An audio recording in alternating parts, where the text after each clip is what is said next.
No topo do mais alto dos picos terrestres habitam os deuses da terra, e homem algum ouse dizer que os viu. Eles já habitaram picos mais baixos, mas os homens das planícies acabavam escalando as encostas de pedra e neve, empurrando os deuses para montanhas cada vez mais altas, até que agora só lhes resta a última delas. Conta-se que quando deixaram seus velhos picos, levaram consigo todas as marcas de sua presença, exceto uma vez em que teriam deixado uma imagem esculpida na face da montanha, a que chamavam de Ingranek. Mas agora eles se foram para a desconhecida Kadaf, na vastidão fria que homem nenhum percorre, e se tornaram inflexíveis, já não tendo um pico mais alto para onde fugir com a chegada dos homens. Ficaram inflexíveis, e se antes permitiam que os homens os desalojassem, agora proíbem os homens de ali chegar, ou tendo chegado, de partir.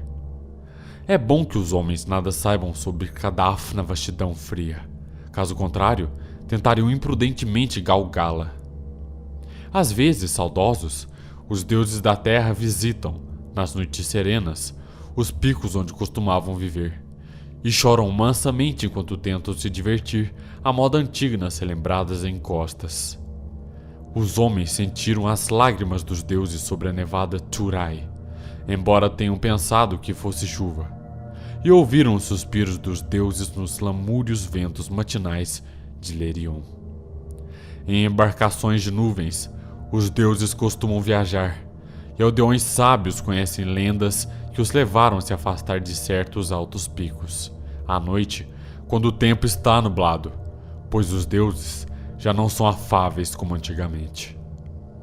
Em Utar, que fica além do rio Sky, habitava certa vez um velho ansioso para encontrar os deuses da terra. Um homem profundamente versado nos 7 livros crípticos da terra e familiarizado com os manuscritos pinacóticos da distante e gélida Lomar. Seu nome era Barzai, o sábio, e os aldeões contam como ele escalou a montanha na noite do estranho eclipse. Barzai sabia tanto sobre os deuses que poderia contar suas idas e vindas, e adivinhava tantos de seus segredos que ele mesmo se considerava meio divino. Foi ele quem sabiamente aconselhou os burgueses de Utar quando aprovaram sua extraordinária lei contra a matança de gatos, e quem primeiro contou ao jovem sacerdote Atal para onde vão os gatos pretos na meia-noite da véspera de São João. Barzai era versado no conhecimento dos deuses da terra, e ficara obcecado pelo desejo de ver suas faces. Acreditando que seu grande conhecimento secreto dos deuses o protegeria de sua ira, resolveu subir ao topo da alta e rochosa Hatekla, numa noite em que os deuses ali estariam. Hatekla fica distante, no deserto pedregoso além de Hatek, que lhe emprestou o nome, erguendo-se como uma estátua de pedra num templo silencioso. Ao redor de seu cume, esvoaçam brumas eternas e tristes, pois as brumas são as memórias dos deuses, e os deuses amavam Hatekla quando ali habitavam em tempos antigos. Frequentemente, os deuses da terra visitam Hatekla em suas embarcações de nuvens, espalhando pálidos vapores sobre as encostas enquanto dançam evocativamente sobre o cume, imersos no clarão do luar.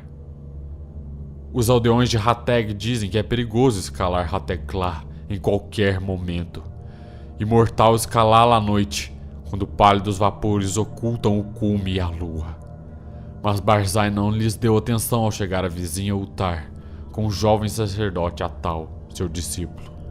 Atal era apenas o filho de um estalajadeiro e às vezes era tomado pelo medo, mas o pai de Barzai tinha sido um habitante de um antigo castelo, não trazendo consigo, pois nenhuma superstição popular há em seu sangue, e apenas riu-se dos assustados aldeões. Barzai e Atal dirigiam-se então para Hateg, no deserto pedregoso, apesar dos rogos dos camponeses, onde conversavam sobre os deuses terrestres, à noite acampados ao lado de suas fogueiras. Viajaram durante muitos dias até avistarem ao longe a imponente Hatekla com sua auréola de brumas plangentes.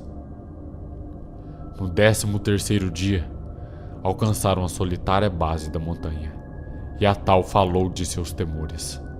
Mas Barzai era velho e versado, e não tinha medo. Por isso abriu caminho impavidamente, subindo a encosta que homem algum havia escalado desde os tempos de Sansu, de quem se fala com pavor nos mofados manuscritos pinacóticos. O caminho era rochoso e ameaçado por precipícios, penhascos e desmoronamento de rochas. Mais tarde, o tempo ficou frio e nevoento. Barzai e Atal frequentemente escorregavam e caíam enquanto desbastavam e progrediam penosamente com a ajuda de bastões e machadinhas. Finalmente, o ar foi se rarefazendo.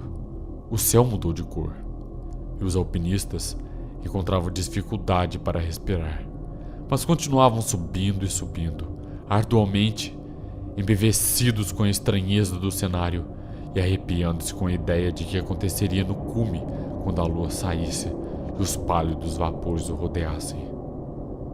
Durante 3 dias eles subiram, cada vez mais para o alto, rumo ao teto do mundo. Então, acamparam para esperar o toldamento da lua pelas nuvens. Durante 4 noites, nenhuma nuvem apareceu e a gélida lua brilhou através da tênue névoa plangente que rodeava o silencioso píncaro.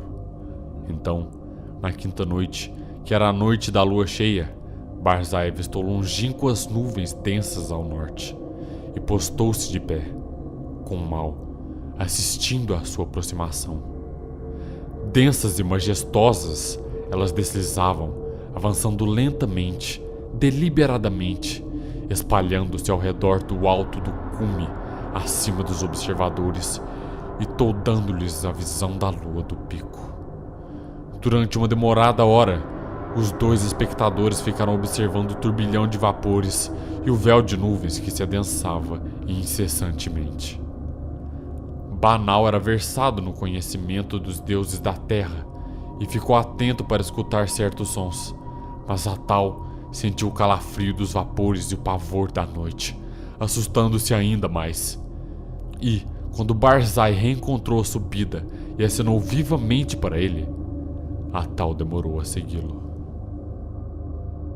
Tão densas eram as brumas que o caminho era árduo, e embora Atal finalmente o seguisse, mal conseguia enxergar a forma acinzentada de Barzai na sombria encosta acima sob o enevoado luar.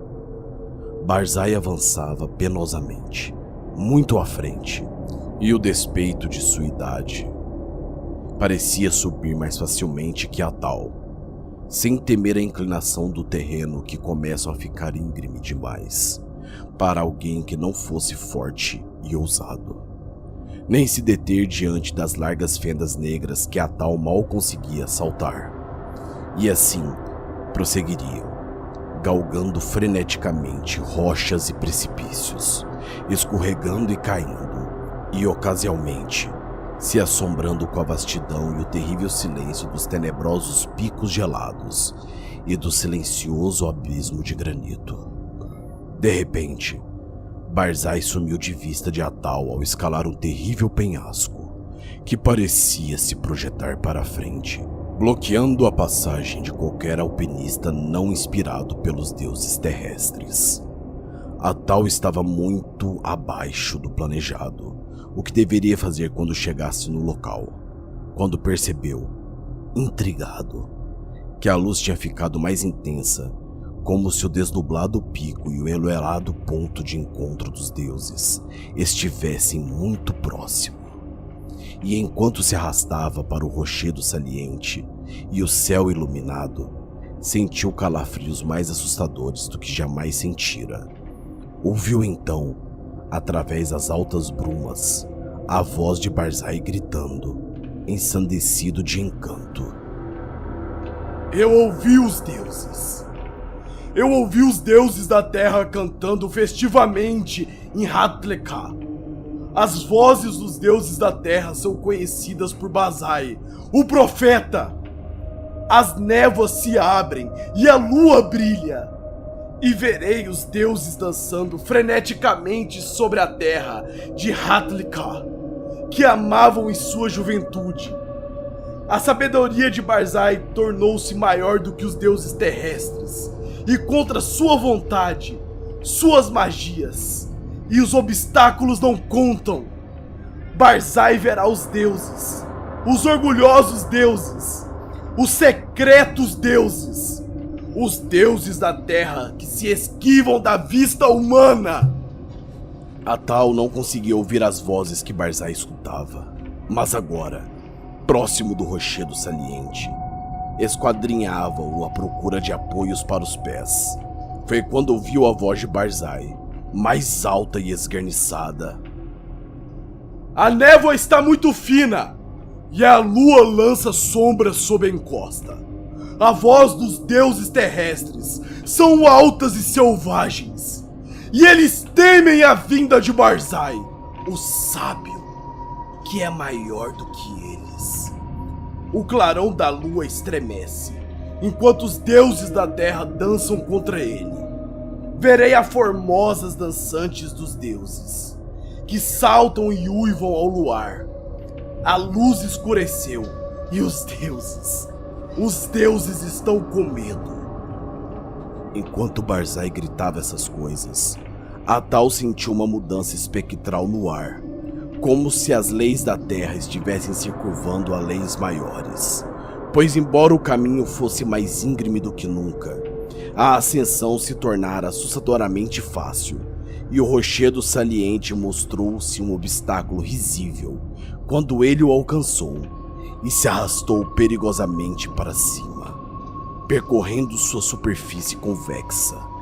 O clarão da lua misteriosamente desaparecera, e quando Atal mergulhou nas brumas superiores, ouviu Barzai, o sábio, guinchando nas trevas.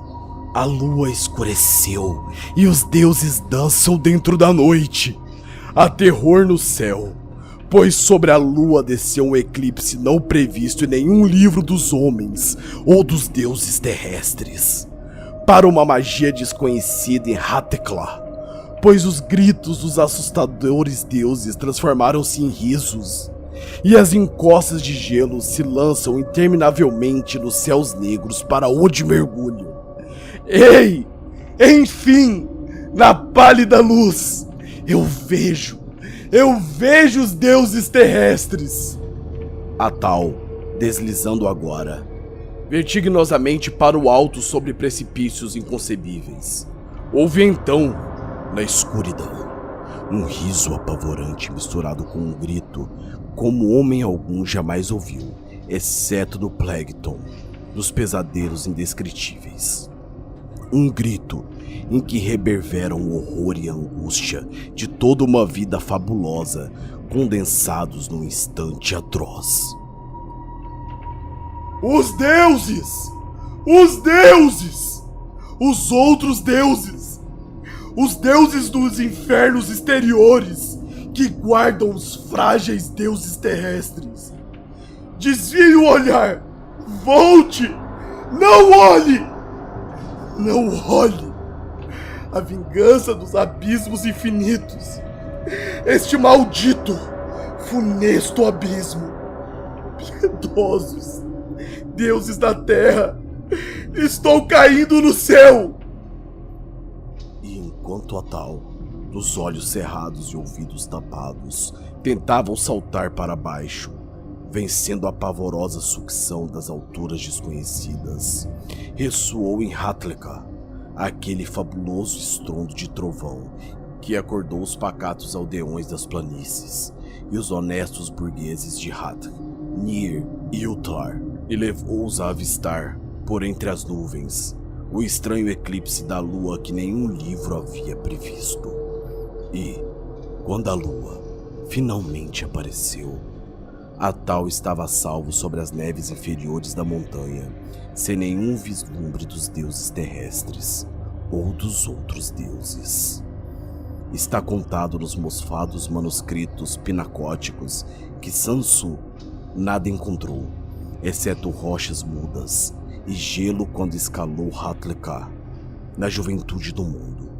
No entanto, quando os homens de Utla, Nir e Hatsi venceram seus temores e galgaram os assombrados precipícios à luz do dia em busca de Barzai, o sábio, encontraram gravado na pedra nua do cume um curioso e ciclópico símbolo com 50 cúbitos na largura, como se a rocha havia sido riscada por algo titânico cinzel, e o símbolo era igual a um que os estudiosos tinham identificados nos manuscritos prinacóricos, que eram antigas demais para serem lidas. Barzai, o sábio, eles nunca acharam. Nem pôde o santo sacerdote Atal ser jamais persuadido a orar pelo descanso de sua alma. Mas ainda, daquele dia em diante, os moradores de Utar, Nir e Fateg temem os eclipses e rezam. Quando os pálidos vapores ocultam o cume da montanha e a lua, e acima das brumas que envolvem Hatleka, os deuses terrestres às vezes dançam saudosos, pois sabem que estão seguros, e amam vir da desconhecida Cátada em embarcações de nuvens e brincam à moda antiga, como faziam quando a terra era jovem e os homens não se atreviam a galgar lugares inacessíveis.